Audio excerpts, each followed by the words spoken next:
प्यारे बच्चों, welcome to Brihan Mumbai महानगर पालिका शिक्षण विभाग MCGM वर्चुअल क्लासरूम में आप तमाम का बहुत बहुत इस्तकबाल है।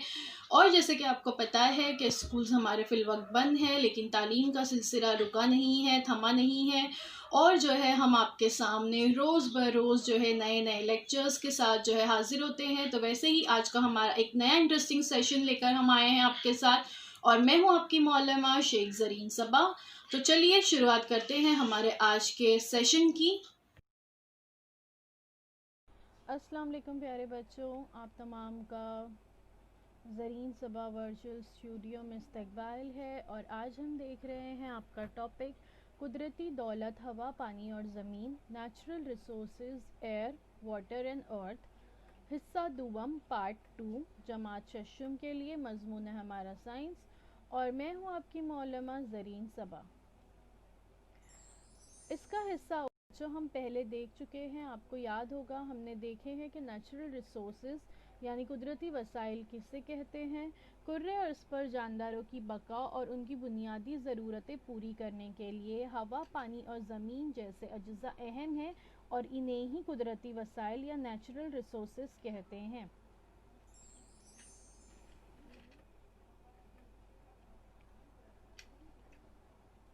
कुर्रे अर्ज़ पर पाई जाने वाली तमाम चीज़ों का ताल्लुक हवा, पानी और ज़मीन से है और इसको बिलतरतीब हवाई कुर्रा, आबी कुर्रा और हिजरी कुर्रा कहते हैं। मुख्तलिफ जानदार इन तीनों कुर्रों में पाए जाते हैं और इन जानदारों के ज़रिए हिजरी कुर्रा, आबी कुर्रा और फ़िज़ाई कुर्रे के घेरे हुए हिस्से को हयाती कुर्रा कहा जाता है। को याद होगा, लास्ट टाइम हम देख चुके हैं हवा यानी हवाई कुर्रे के बारे में, और इसमें हमने ऑक्सीजन के बारे में और हवा के अज्जा के बारे में देखे थे। आज हम देखेंगे नाइट्रोजन के बारे में। नाइट्रोजन जो है हवा में सबसे ज़्यादा पाई जाती है। तकरीबन 78% जो है हवा में नाइट्रोजन पाई जाती है, ये मैंने आपको बताई थी। और आज हम देखेंगे कि हवा में पाई जाने वाली ये नाइट्रोजन गैस का इस्तेमाल कहाँ होता है। जानदार नाइट्रोजन का इस्तेमाल बराह रास्त नहीं करते, बल्कि इनडायरेक्ट वे में जो है हम नाइट्रोजन का इस्तेमाल करते हैं। नबातात नाइट्रोजन का इस्तेमाल करते हैं। जब बिजली चमकती है तो उस दौरान जो है हवा में मौजूद जो नाइट्रोजन है वो नाइट्रेट में तब्दील हो जाती है और फिर जो है इसके अज्जा ज़मीन में शामिल होते हैं। इसी तरह से जो नबातात की जो जड़ें होती हैं, उन जड़ों में भी जो है नाइट्रेट्स मौजूद होता है और फिर वहाँ से उसके ज़रिए जो है अमोनिया की तैयारी की जाती है। अमोनिया जो होता है वो दोबारा प्लांट्स में प्रोटीन की तैयारी करने के लिए और पौधों को पौधे अपनी ग़िज़ा तैयार करते हैं हवा की कार्बन डाइऑक्साइड और सूरज और पानी के ज़रिए, उसमें जो है वहाँ पर अमोनिया का इस्तेमाल होता है। बिल्कुल वैसे ही जब इन नबातात को जानवर खाते हैं, इंसान खाते हैं, हैवानात खाते हैं, तो उनके ज़रिए उनके अंदर जो है नाइट्रोजन दाखिल हो जाती है। इसी तरह से जो प्रोटीन की तैयारी होती है, उस प्रोटीन की तैयारी में भी नाइट्रोजन का इस्तेमाल होता है। अमोनिया की तैयारी में नाइट्रोजन का इस्तेमाल किया जाता है। जब ये जानदार मर जाते हैं और ये डीकम्पोज़ होते हैं बैक्टीरिया के ज़रिए, या जानदारों के जो फजलात होते हैं वो जब डीकम्पोज़ होते हैं, वो जब ज़मीन में मिलते हैं, तो इससे दोबारा जो है नाइट्रेट तैयार होते हैं और फिर ये नाइट्रेट्स जो है दोबारा नबातात इस्तेमाल करते हैं और कुछ सूरतों में ये जो नाइट्रेट है ये दोबारा से नाइट्रोजन में तब्दील होकर हवा में शामिल हो जाते हैं। इसीलिए जो खाद होते हैं, केमिकल्स वाली खाद जो तैयार की जाती है, उस खाद की तैयारी में भी नाइट्रोजन का इस्तेमाल होता है अमोनिया की तैयारी करने के लिए, क्योंकि अमोनिया जो है वो नबातात की ग़िज़ा तैयार करने में बहुत अहम जुज़ है।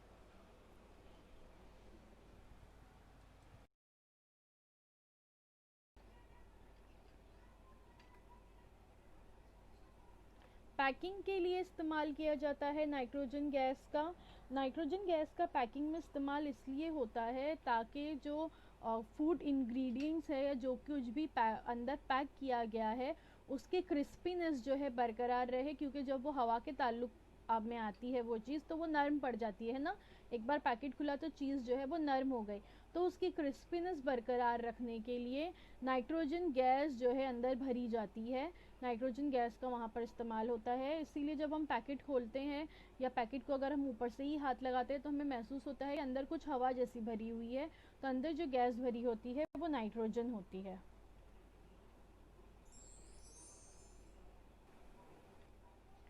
हवा में कार्बन डाइऑक्साइड गैस भी पाई जाती है।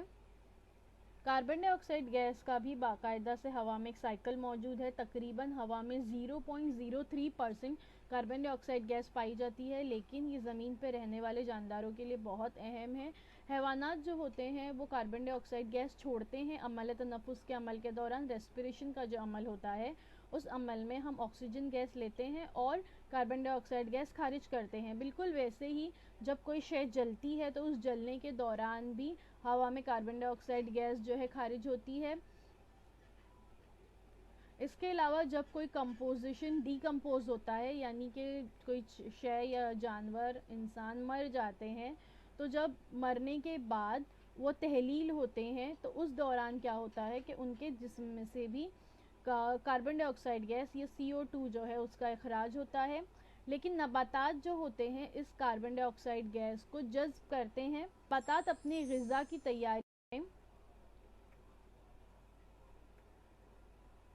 की तैयारी में नबातात कार्बन डाइऑक्साइड गैस का इस्तेमाल करते हैं। नबातात जो होते हैं कार्बन डाइऑक्साइड गैस को अपने अंदर जज्ब करते हैं और ऑक्सीजन गैस खारिज करते हैं, और नबातात कार्बन डाइऑक्साइड गैस पानी और सूरज की रोशनी की मदद से अपनी ग़िज़ा अज़ खुद तैयार करते हैं।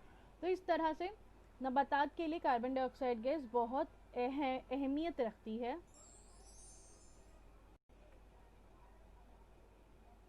ये आपने अक्सर अपनी स्कूल में, ऑफिसेस में देखा होगा, है ना, इसे लगा हुआ। तो आग बुझाने वाले आले में भी कार्बन डाइऑक्साइड गैस का इस्तेमाल किया जाता है। फायर एक्सटिंग्विशर्स जिसे कहते हैं, जब कहीं पर आग लग जाती है तो इस फायर एक्सटिंग्विशर को निकाला जाता है, उसका बटन दबाया जाता है और अंदर से जो है एक गैस खारिज होती है।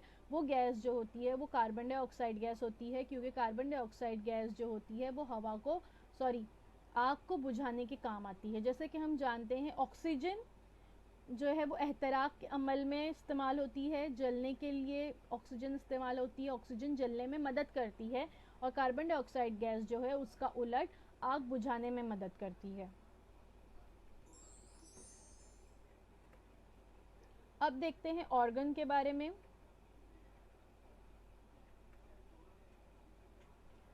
वेल्डिंग के जो काम किए जाते हैं, वेल्डिंग की जाती है जब मेटल्स की, तो उसमें जो वहाँ पर ऑर्गन का इस्तेमाल होता है, क्योंकि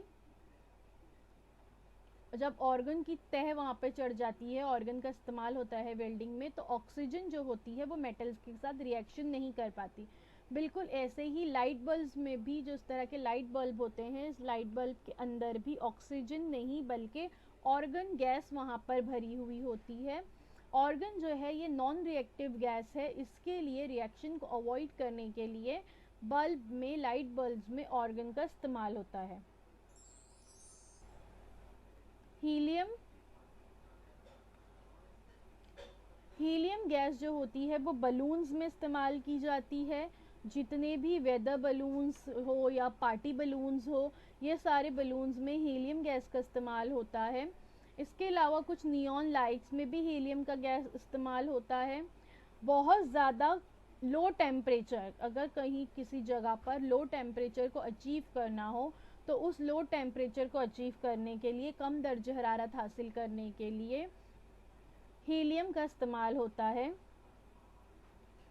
डाइवर्स जो होते हैं वो आपको पता है डाइविंग करने के लिए, अंडर वाटर डाइविंग करने के लिए पानी के अंदर जब जाते हैं तो साथ में ऑक्सीजन के सिलेंडर्स लेकर जाते हैं डाइवर्स, तो वो वहाँ पर हीलियम और ऑक्सीजन गैस का मिक्सचर इस्तेमाल करते हैं। इसके अलावा हीलियम का इस्तेमाल भी वेल्डिंग में किया जाता है एज अ शील्डिंग गैस। जैसे मैंने पहले बताई ऑर्गन का इस्तेमाल होता है, बिल्कुल वैसे ही हीलियम गैस का भी वहाँ पर इस्तेमाल होता है।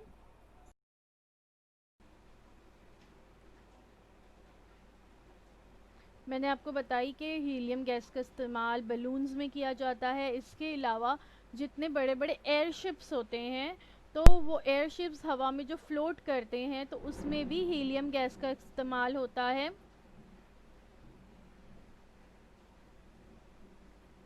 इसके अलावा सुपर कंडक्टिंग मैग्नेट्स को कूल रखने के लिए भी हीलियम गैस का इस्तेमाल होता है।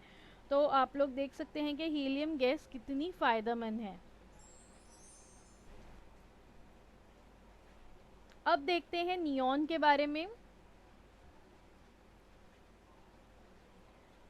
नियॉन गैस का इस्तेमाल जो है लाइटिंग में किया जाता है। जो बड़े बड़े नियॉन लैम्प्स होते हैं, एडवर्टाइजिंग साइंस होती है, जैसे नीचे यहाँ ओपन लिखा हुआ आपको दिख रहा है ना, तो इस तरह के एडवर्टाइजिंग साइंस जो होते हैं जो हमें चमकते हुए नज़र आते हैं, तो उसका राज क्या है कि वहाँ पर नियॉन का इस्तेमाल किया जाता है, नियॉन गैस का इस्तेमाल किया जाता है। इसके अलावा नियॉन का इस्तेमाल जो है हाई वोल्टेज इंडिकेटर्स में और वेव मीटर ट्यूब्स में, टीवी के ट्यूब्स में भी इसका इस्तेमाल किया जाता है। तो इस तरह से ये बहुत अहमियत रखती है। जितने भी हम नियॉन लाइट्स देखते हैं, चमकीली लाइट्स इस तरह से देखते हैं, या इस तरह से हम देखते हैं कि बहुत सारे डांसर्स मूवीज़ में इस तरह के कपड़े चमकते हुए नज़र आते हैं, जूते चमकते हुए नज़र आते हैं, तो इन तमाम में नियॉन लाइट का ही इस्तेमाल होता है। देखिए, आप बच्चे अक्सर कुछ तरह के जूते इस्तेमाल करते हैं, टोपियाँ इस्तेमाल करते हैं जो अंधेरे में चमकती हैं, है ना, तो वो उसमें भी नियॉन लाइट्स ही होती हैं, उसमें नियॉन लाइट्स का ही इस्तेमाल किया जाता है।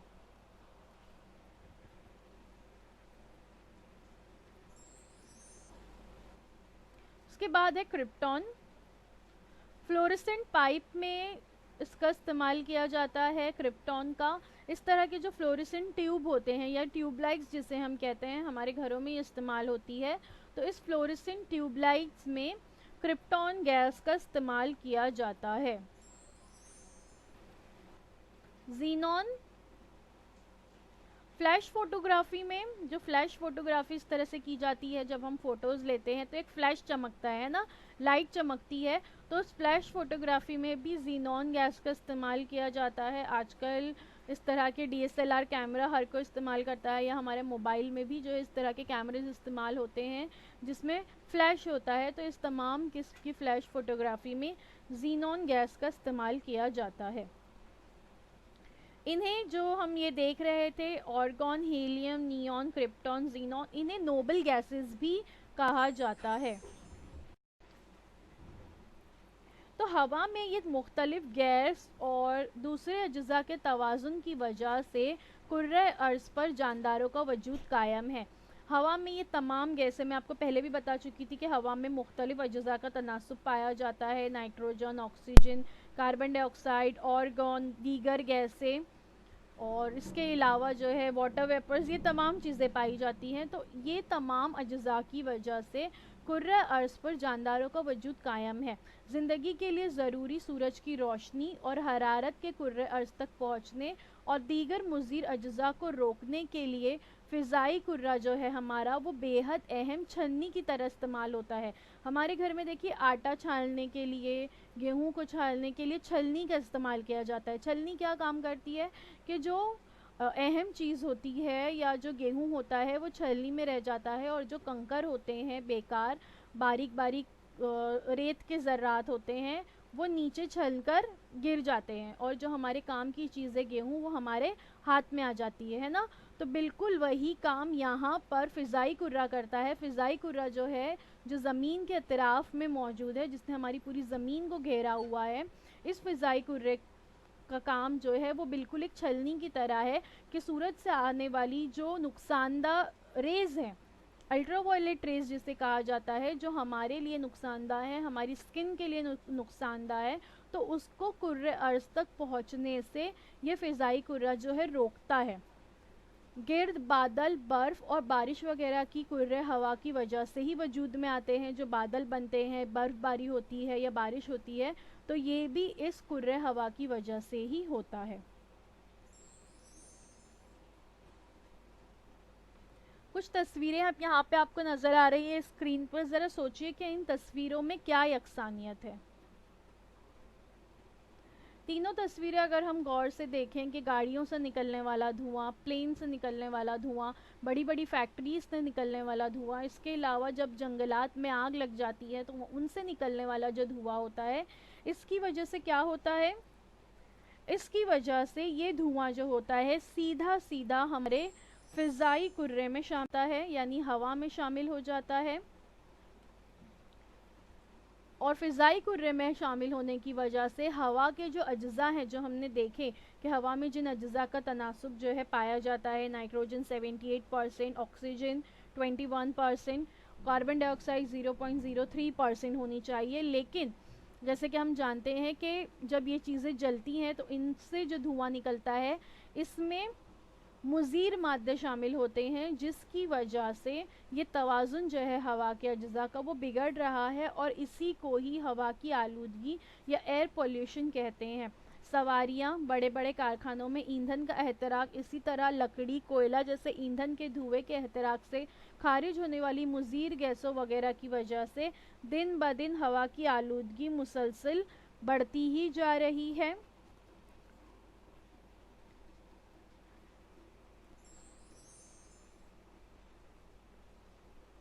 ईंधन के जलने से हवा में खारिज होने वाले मुज़ीर अज्जा कौन से हैं? Nitrogen dioxide, carbon dioxide, carbon monoxide, sulphur dioxide और धुआंसा।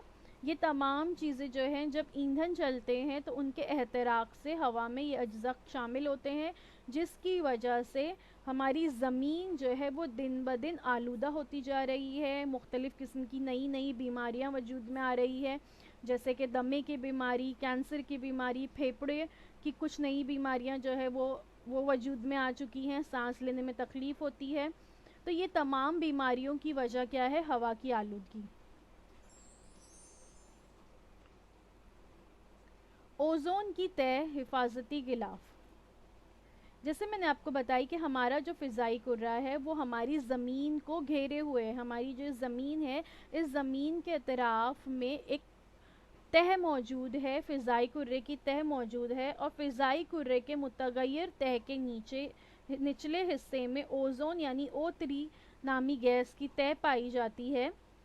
और ये तह जो है बहुत ज़्यादा अहमियत की हामिल है। क्यों? क्योंकि जानदारों को ज़िंदा रहने के लिए ओज़ोन का रास इस्तेमाल नहीं होता, लेकिन सूरज से आने वाली जो बालाए बनफशी शुआएं हैं, यानी जो अल्ट्रावायलेट रेज़ हैं, वो ओज़ोन की ये तह उन अल्ट्रावायलेट शुआओं को जज़्ब कर लेती है, जिसकी वजह से कुर्रे अर्ज़ पर जानदारों की हिफाजत होती है। वरना अगर ये ओज़ोन की तह मौजूद ना हो तो ये जो शुआएं हैं वो सीधी जो है हमारे ज़मीन तक पहुँचेगी, और सीधी ज़मीन तक पहुँचने की वजह से क्या होगा? मुख्तलिफ़ किस्म की बीमारियां हो सकती है। और ये ओज़ोन की तह में अब जो है सुराख होने लगे हैं। क्यों? रेफ्रिजरेटर में हवा को सर्द करने के लिए इस्तेमाल होने वाले क्लोरोफ्लोरोकार्बन और कार्बन टेट्रा क्लोराइड जैसी गैसें, एयर कंडीशंस में जो गैस इस्तेमाल होती है जो हमारे रूम को ठंडा रखती है, उस एयर कंडीशन में भी ये गैस पाई जाती है, जिसकी वजह से ओज़ोन की तह जो है वो दिन ब दिन बर्बाद होती जा रही है, उसमें जो है सुराख होते जा रहे हैं। तो ये ओज़ोन की जो तह है ये हमारे लिए, हमारी ज़मीन के लिए बिल्कुल एक छतरी की तरह काम करती है। तस्वीर में आप देख रहे हैं ना कि किस तरह से छतरी में अगर सुराख हो जाए तो बारिश का पानी डायरेक्टली हम तक पहुंचता है और फिर छतरी का कोई मकसद बाकी नहीं रहता। बिल्कुल वैसे ही अगर ओज़ोन की तह में सुराख हो चुके हैं तो फिर उसका भी कोई मकसद बाकी नहीं रहा, जिसकी वजह से मुख्तलिफ़ किस्म की बीमारियां होती हैं।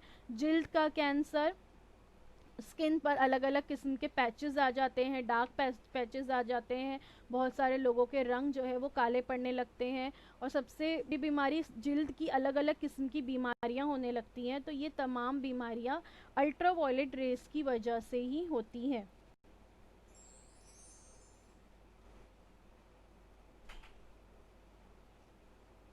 तो इसीलिए सबको ओज़ोन की अहमियत का अंदाज़ा हो कि ओज़ोन लेयर जो है वो कितनी अहमियत की हामिल है।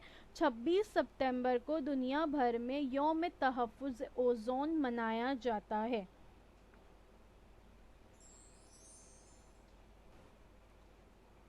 मुंबई, पुणे, नागपुर और केरला का शहर एलोर, जिसका साइन बोर्ड आप यहाँ पर देख रहे हैं तस्वीर में, यहाँ पर शहरों में रास्तों पर हवा में मौजूद मुख्तलिफ अज्जा का तनासुब बताने के लिए मखसूस किस्म के बोर्ड लगे हुए होते हैं, जिससे उन मकामात की हवा में पाए जाने वाले मुज़ीर अज्जा के तनासुब से वाक़फियत हासिल होती है। देखिए यहाँ पे जैसे बताया गया है कि पैरामीटर जो है और वैल्यू क्या है, लिमिट कितनी होनी चाहिए, तो SO2, NO2, CO2, NH3 और ये तमाम चीज़ों का जो है यहाँ पर इंडेक्स बताया गया है कि ये अज्जा जो है हवा में कितने शामिल हैं। तो बड़े बड़े शहरों में इन अज्जा का तनासुब बहुत ज़्यादा है, क्योंकि बड़े शहरों में कारखाने, मिलें, फैक्ट्रियाँ ज़्यादा मिकदार में होती हैं, गाड़ियाँ ज़्यादा चलती है, इस वजह से इनका तनासुब वहाँ बहुत ज़्यादा पाया जाता है।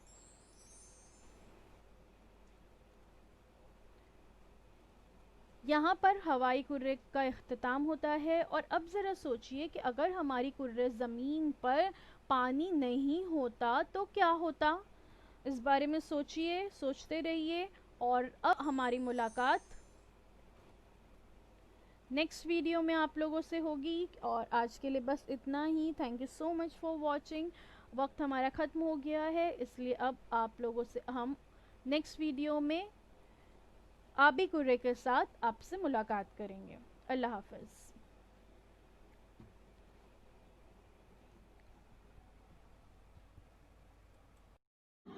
तो बच्चों, मुझे उम्मीद है जो कुछ आज आपको पढ़ाया गया वो आपको अच्छी तरह से समझ में आया होगा। और अगर आपको नहीं समझ में आया है तो हमारा ये वीडियो YouTube पर भी अवेलेबल है, आप इसे दोबारा से जो है देख सकते हैं। और अपने साथ जो है अपनी टेक्स्ट बुक ज़रूर रखिए, ताकि आपको जो है तमाम पॉइंट्स अच्छी तरह से समझ में आए। तो अब आप लोगों से इंशाल्लाह अगले हफ्ते एक नए वीडियो में मुलाकात होती है। अल्लाह हाफ़िज़।